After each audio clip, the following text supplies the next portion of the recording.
우리나라 1인 가구가 전체 가구의 30%에 육박한 것으로 나타났습니다. 즉, 4가구 중에서 1가구꼴로 집에 혼자 사는 건데요. 이는 17년 사이에 2.5배 늘어난 겁니다. 1인 가구의 증가, 자연스러운 주거 트렌드로도 볼 수 있지만 가벼이 볼 문제만은 아닙니다.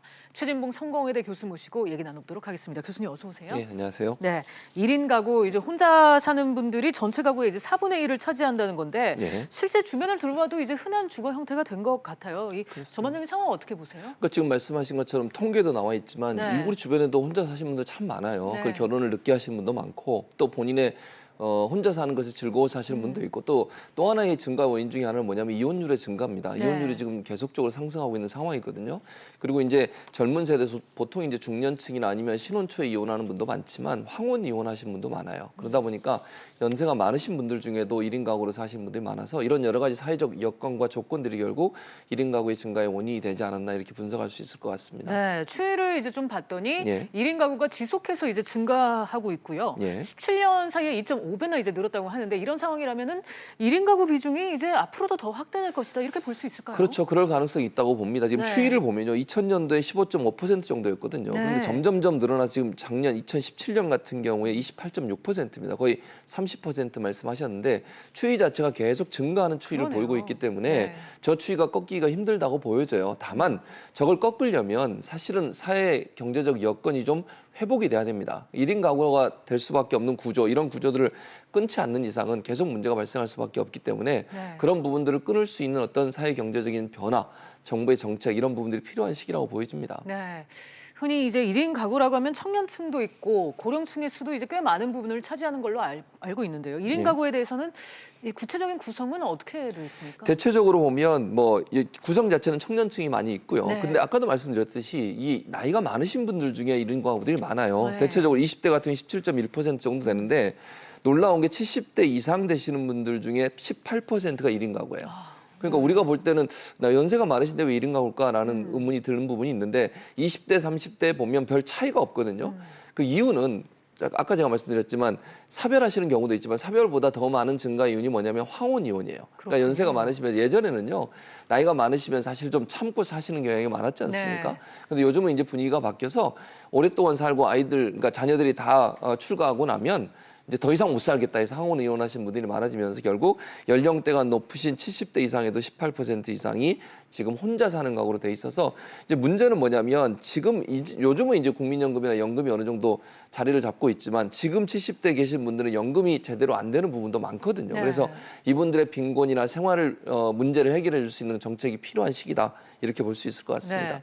이제 노년층의 경우는 이제 그렇고요. 이제 청년층을 보면은 결혼을 이제 결국 미루거나 아예 결혼을 뭐 하지 않는 상황도 크게 영향을 미치고 있죠. 그렇습니다. 지금 말씀하신 것처럼 2000년도만 해도 미혼 1인 가구 같은 게 43%였는데 2015년도에 3.8%가 증가했어요. 그래서 43.5%를 보이고 있고요. 1인 가구 같은 경우에 이혼 1인 가구도 지금 증가하고 있는데 2000년도에는 9.8%, 15년도, 2015년에 15.5%로 증가를 했거든요. 그러니까 미혼이 이렇게 계속 증가하고 같은 수준으로 계속 간다고 하는 것은 결혼할 상황과 형편이 안 된다는 걸 얘기하는 거 아니겠습니까? 물론 일부 화려한 싱글이라고 우리가 얘기하는 소위 전문 직종에 근무하시는 분들 중에는 그냥 뭐 자녀 부양 부담이나 아니면 경제적 부담 때문에 이 결혼을 안 하시는 분도 있지만 결혼하고 싶어도 할 수 없는 상황이 있는 분들, 예컨대 좋은 일자리가 없어서 결혼 못 하시는 분, 주택 문제 때문에 결혼 못 하시는 분들, 이런 분들이 있기 때문에 이런 분들이 지속적으로 계속 늘어나고 있다고 하는 것은 우리가 젊은 층들이 결혼할 수 있는 환경을 만들어주지 못하고 있다는 것을 반증하는 게 아닌가 이렇게 분석이 가능할 것으로 보여집니다. 네, 교수님이 이제 앞에서도 말씀하셨고 계속 강조하시는 게 이제 이렇게 1인 가구가 늘어나는 이유에 대해서 이제 사회 경제적 환경을 지금 강조하고 계신데 구체적으로 좀 설명을 부탁드릴게요. 예컨대 이런 거죠. 제가 일자리 얘기를 말씀을 드렸지만 일자리가 있어야 결혼을 하지 않겠습니까? 예를 들면 부모님들 입장에서도 만약에 자기 자녀가 결혼을 한다 하면 딸을 갖고 계신 분들 같은 경우에는 남편 될 사람, 사위 될 사람이 안정적 일자리를 갖고 있는 것을 또 최우선적으로 보지 않겠습니까? 또 두 사람이 결혼해서 결혼 생활을 영위하고 또 자녀를 낳아서 기를 수 있는 환경이 안 된다고 하면 그것 때문에 결혼을 미루는 사람들이 많아요. 가장 큰 문제 중에 하나가 일자리 문제고 두 번째는 주택의 문제입니다. 같이 살 수 있는 집을 구하기가 너무너무 힘들잖아요. 아시는 것처럼 지금 서울 같은 경우에는 집 사기는 뭐 엄두도 못 내고요. 전세 얻기도 어려운 상황이에요. 젊은 세대들이. 그러니까 좋은 일자리가 없으니까 돈이 없고 돈이 없으니까 주택을 마련할 수 없고 그러다 보면 결혼을 계속 미루게 될 수밖에 없는 구조. 그러다 결국은 40대, 50대가 되도록 결혼을 안 하는 이런 경우도 많이 늘어나고 있고 또 하나는 이혼 인구가 또 증가하는 부분도 하나의 요인이라고 볼 수 있을 것 같아요. 그러니까 예전처럼 우리 사회가 갖고 있는 이혼에 대한 부정적인 이미지가 이제 많이 좀 사라졌지 않습니까? 네. 그래서 여성들의 권리나 또 여성들의 주장이 강화되면서 이혼이 증가하는 추세, 이런 추세도 결국은 1인 가구를 증가시키는 요인으로 작용하고 있다고 보여집니다. 네. 앞에서 이제 교수님이 일자리 관련해서 강조를 해주시는데 예. 일자리와 관련해서는 곧 이제 소득이나 고용, 이제 뭐 주거 불안 이런 쪽으로 영향이 계속 미친다고 그렇습니다. 볼 수 있겠죠. 그렇죠. 그 문제를 네. 해결해줘야 저는 이 문제가 해결된다고 봐요. 1인 네. 가구 문제를 단순히 그냥 왜 결혼 안 해? 이렇게 접근해서는 안 되고요. 네. 좋은 일자리를 많이 만들어서 젊은 세대들이 경제적인 필요를 채울 수 있도록 하는 구조적 장치를 마련해 줘야 된다는 거죠. 그래야 결혼할 마음이 생기지 않겠어요. 사실 교제하고 연애하는 커플들은 많아요. 그 커플들이 결국 결혼을 빨리 못하는 이유가 이런 것 때문에 주저하는 거거든요. 네.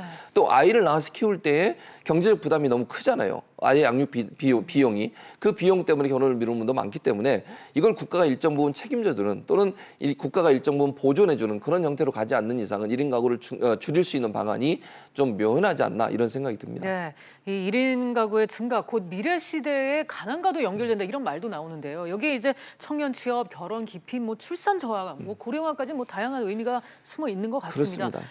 뭐 대안이 있을 수 있어요. 대안은 저는 이제 국가가 좀 큰 안목에서 긴 안목에서 일자리 정책을 잘 세워야 된다고 봅니다. 그러니까 젊은 세대들이 좋은 일자리를 만들어줘서 일할 수 있는 기회를 제공해주고 두 번째는 자녀를 양육하는데 국가가 일정 부분 책임을 져줘야 돼. 지금 인구 절벽이라는 얘기가 나올 정도로 상당히 심각한 네. 상황이거든요. 그래서 자녀를 낳아도 부담 없이 키울 수 있는 사회적 구조, 안전망들이 보장돼 있다고 하면 자녀를 낳을 거예요. 그런데 지금 결혼하고 나와서 자녀를 안 낳는 이유 중에 하나가 결국은 이런 문제, 즉 보육의 문제, 그다음에 자녀 양육의 부담 때문에 자녀를 낳지 않기 때문에 그런 부담을 줄여주는 게 필요하다고 생각이 들고 마지막으로 아까 주택 정책을 제가 말씀을 드렸는데 네. 젊은 세대들이 살 집이 없어서 결혼을 미루고 있는 경우도 많기 때문에 이런 부분들을 해결해 주는 것도 필요하고 또 하나는 지금 우리가 젊은 세대만 얘기했지만 아까 제가 잠깐 언급해 드렸습니다만 황혼 이혼하시는 네. 분이나 연세가 많으신 분들, 1인 가구로 사시는 분들이 이 복지의 사각지대에 놓여 있는 분들이 많아요. 그러니까 이런 분들이 사회 안전망 안에 들어와서 생활하실 수 있도록 하는 그런 구조적